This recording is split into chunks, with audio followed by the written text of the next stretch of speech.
দুনিয়াতে যত অদ্ভুত অদ্ভুত প্রশ্ন সব আপনি মুসা আলাইহিস সালামের মাথা থেকে পাবেন। বিভিন্ন বিষয়ে আল্লাহরে প্রশ্ন করতেন। সাইয়েদনা মুসা আলাইহিস সালাম আল্লাহরে বললেন, আল্লাহ আপনি আমার এমন একটা জিকির শিখাইয়া দেন যে জিকিরটার শব্দ আপনি আর আমি ছাড়া কেউ জানবে না।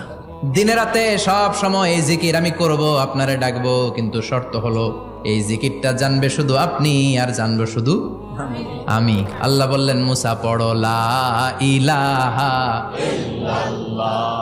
মুসা আলাইহিস সালাম কয়, মাবুদ এটা তো জাতীয় জিকির, সবাই জানে।